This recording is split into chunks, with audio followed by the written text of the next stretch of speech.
వరంగల్ జిల్లా Narsampet RTC driver Shankar Goud కుటుంబాన్ని రాష్ట్ర ఆర్టీసీ జేఏసీ నేతలు పరామర్శించారు. JAC chairman Eduru Venkanna, vice chairman Thomas Reddy Shankar చిత్రపటానికి పూలమాల వేసి నివాళులర్పించారు. ప్రభుత్వం నుంచి రావాల్సిన అన్ని ప్రయోజనాలను ఇప్పించడంతో పాటు బాధిత కుటుంబానికి జేఏసీ అన్ని విధాలుగా అండగా ఉంటుందని వారు హామీ ఇచ్చారు. ఆర్టీసీలోని ప్రతి కార్మికుడి వేతనం నుంచి 200 రూపాయల చొప్పున సేకరించి ఆయన కుటుంబానికి 75 లక్షల రూపాయలు సాయం అందేలా చూస్తామన్నారు.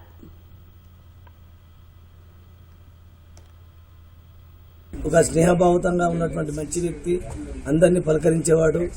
ఈరోజు మా నుండి దూరం కావడం అనేది చాలా తీరని లోటు మా అందరికీ. మాకు లోటు కంటే ఎక్కువగా ఆ కుటుంబానికి తీవ్రమైనటువంటి లోటు. ఆ కుటుంబానికి చాలా చాలా ఇబ్బందికరమైనటువంటి పరిస్థితులు మరి ఉండే అవకాశం ఉంటుంది. కాబట్టి మరి ఎక్కడ ఉన్నా కూడా వారు ఆత్మహత్య సాధించాలని ఇవాళ ఇదే శంకర్ గౌడ్ కలలు కన్నటువంటి ఆర్టీసీ కార్మికుల దీర్ఘకాలిక సమస్యలన్నింటినీ కూడా వారి మరణమే ఈరోజు ప్రభుత్వాన్ని దిగొచ్చే విధంగా చేసింది. వారి మరణమే ఈరోజు కార్మికులు కన్నా కలలు స్వప్నాలన్నీ మరి నెరవేరే విధంగా దోహదపడదని చెప్పేసి కేసీగా స్పష్టం చేస్తున్నాం.